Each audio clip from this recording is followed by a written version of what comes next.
Assalamualaikum warahmatullahi wabarakatuh.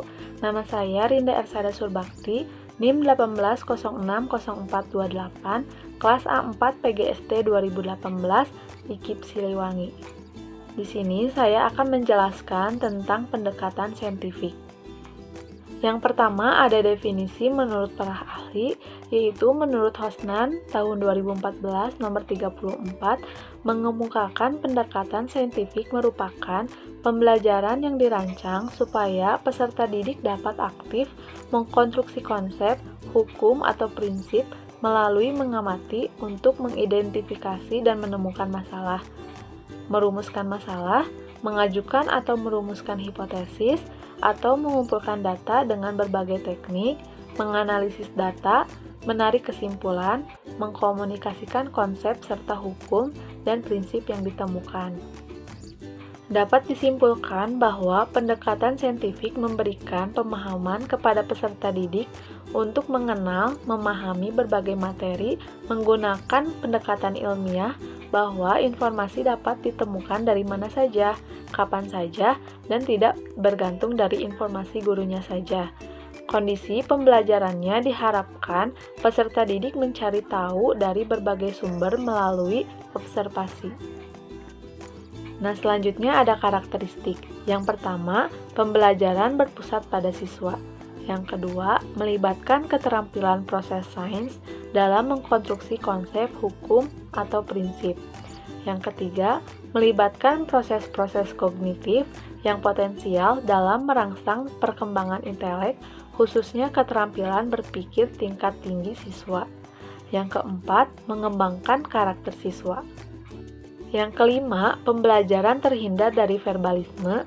Yang keenam, pembelajaran memberikan kesempatan pada siswa untuk mengasimilasi dan mengakomodasi konsep, hukum, dan prinsip. Yang ketujuh, pembelajaran mendorong terjadinya peningkatan kemampuan berpikir siswa. Yang kedelapan, pembelajaran meningkatkan motivasi belajar siswa dan motivasi belajar guru. Yang kesembilan, memberikan kesempatan kepada siswa untuk melatih kemampuan dalam komunikasi. Nah, di sini ada proses pembelajaran. Proses pembelajaran menyentuh 3 ranah, yaitu sikap, pengetahuan, dan keterampilan. Hasil belajar melahirkan peserta didik yang produktif, kreatif, inovatif, dan efektif melalui penguatan sikap, keterampilan, dan pengetahuan yang terintegrasi. Nah, di sini ada langkah-langkah pendekatan saintifik, yaitu yang pertama, mengamati, yang kedua, menanya, yang ketiga, mengumpulkan informasi, yang keempat, mengasosiasi atau penalaran, yang kelima, mengkomunikasikan. Langkah pertama yaitu ada mengamati. Mengamati merupakan metode yang mengutamakan kebermaknaan proses pembelajaran atau yang disebut dengan meaningful learning. Kegiatan belajarnya yaitu membaca, mendengar, menyimak, melihat, tanpa atau dengan alat. Kompetensi yang dikembangkannya yaitu ada melatih kesungguhan, ketelitian, dan mencari informasi. Langkah yang kedua yaitu ada menanya. Kegiatan belajarnya mengajukan pertanyaan tentang informasi yang tidak dipahami dari apa yang diamati atau pertanyaan untuk mendapatkan informasi tambahan tentang apa yang diamati, dimulai dari pertanyaan faktual sampai ke pertanyaan yang bersifat hipotetik. Kompetensi yang dikembangkannya yaitu mengembangkan kreativitas, rasa ingin tahu, kemampuan merumuskan pertanyaan untuk membentuk pikiran kritis yang perlu untuk hidup cerdas dan belajar sepanjang hayat. Langkah ketiga yaitu ada mengumpulkan informasi. Kegiatan belajarnya, 1. Melakukan eksperimen, kedua, membaca sumber lain selain buku teks, yang ketiga, mengamati objek atau kejadian, yang keempat, aktivitas, yang kelima, wawancara dengan sumber. Kompetensi yang dikembangkannya yaitu ada mengembangkan sikap teliti, jujur, sopan, menghargai pendapat orang lain, kemampuan berkomunikasi, menerapkan kemampuan mengumpulkan informasi melalui berbagai cara yang dipelajari, mengembangkan kebiasaan belajar sepanjang hayat. Langkah keempat yaitu ada mengasosiasi atau penalaran. Kegiatan belajarnya yaitu ada mengolah informasi yang sudah dikumpulkan, baik terbatas dari hasil kegiatan mengumpulkan atau eksperimen, maupun hasil dari kegiatan mengumpulkan informasi.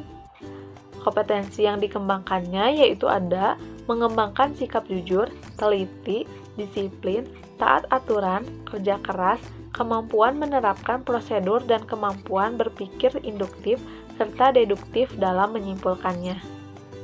Langkah kelima yaitu ada mengkomunikasikan. Kegiatan belajarnya yaitu menyampaikan hasil pengamatan, kesimpulan berdasarkan hasil analisis secara lisan, tertulis, atau media lainnya. Kompetensi yang dikembangkannya yaitu ada mengembangkan sikap jujur, teliti, toleransi, kemampuan berpikir sistematis, mengungkapkan pendapat dengan singkat dan jelas, dan mengembangkan kemampuan berbahasa yang baik dan benar. Nah, di sini ada tujuan pembelajaran dalam pendekatan saintifik. Yang pertama, untuk meningkatkan kemampuan intelek, khususnya kemampuan berpikir tingkat tinggi siswa. Yang kedua, untuk membentuk kemampuan siswa dalam menyelesaikan suatu masalah sistematik. Yang ketiga, terciptanya kondisi pembelajaran di mana siswa merasa bahwa belajar itu merupakan suatu kebutuhan.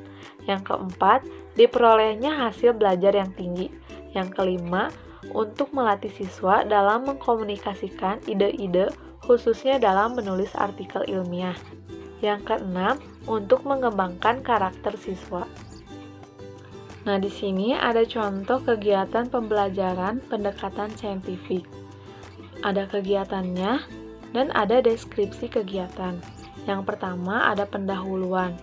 Guru menyapa siswa, menanyakan kabar, dan mengajak kehadiran siswa. Yang kedua, siswa berdoa bersama sesuai dengan agama dan kepercayaannya masing-masing yang dipimpin oleh salah satu siswa. Yang ketiga, guru membuka pelajaran dengan mengarahkan siswa untuk mengamati benda-benda sekitar kelas. Yang keempat, secara berkelompok, siswa diarahkan untuk mengelompokkan benda yang ada di sekitar mereka. Jenis pengelompokannya dibebaskan. Yang kelima, setiap perwakilan kelompok mempresentasikan pengelompokan yang mereka lakukan, misalkan berdasarkan ukuran, fungsi, warna, dan sebagainya. Ada kegiatan lainnya, yaitu yang pertama, siswa membuat lima kelompok yang beranggota 8 orang. Yang kedua, siswa membuat kelompok dan setiap perwakilan kelompok dapat maju ke depan untuk mengambil LKS tentang wujud benda yang sudah disediakan oleh guru. Yang ketiga, siswa membaca wacana yang ada di LKS siswa. Yang keempat, siswa mengelompokkan benda-benda yang ada di dalam gambar ke dalam masing-masing wujud. Yang kelima, setelah itu perwakilan siswa melaporkan atau mempresentasikan hasil pengelompokan disertai dengan alasannya. Yang keenam, guru memeriksa hasil pekerjaan siswa. Yang ketujuh, guru memberikan kembali LKS yang terdapat perintah untuk membuat soal. Yang kedelapan, guru memerintahkan kepada peserta untuk membuat satu pertanyaan tentang wujud benda yang telah diperintahkan dalam soal. Yang kesembilan, guru mengambil pertanyaan yang telah dibuat siswa. Yang kesepuluh, guru memberikan soal tersebut secara acak kepada siswa. 11. Siswa mendiskusikan tentang pertanyaan yang dia dapat. Yang ke-12, perwakilan siswa untuk menjawab soal yang telah didiskusikan. Yang ke-13, kegiatan selanjutnya, guru memberikan kembali LKS yang bergambar kayu. Yang ke-14, guru mengajukan pertanyaan apa wujud dari kayu tersebut. Dengarkan jawaban dari siswa. Yang ke-15, siswa memperhatikan gambar kayu yang ada, tanyakan kepada siswa berapa panjang kayu yang ada di gambar. Yang ke-16, tanyakan apa satuan yang digunakannya. Yang ke-17, siswa menyampaikan pendapatnya. Nah, yang ke-18, setelah mendengarkan pendapat siswa, guru menjelaskan dan menuliskan tangga satuan panjang baku. Nah, di sini ada contoh tangganya, yaitu yang pertama ada kilometer, yang kedua ada hektometer, yang ketiga ada dekameter, yang keempat ada meter, yang kelima ada desimeter, yang keenam ada sentimeter, dan yang ketujuh ada milimeter. Jika turun satu tangga, yaitu dikali 10. Kalau naik tangga, yaitu dibagi 10. Nah, jadi dapat disimpulkan bahwa 100 cm sama dengan 1 meter. Yang ke-19, beri kesempatan siswa untuk bertanya. Guru dapat menjelaskan ulang terkait dengan contoh kasus di LKS, uji pemahaman siswa dengan memberikan contoh soal lainnya. Nah, selanjutnya ada kegiatan penutup. Yang pertama, kegiatan diakhiri dengan siswa membentuk barisan melingkar. Yang kedua, siswa melakukan refleksi kegiatan hari ini.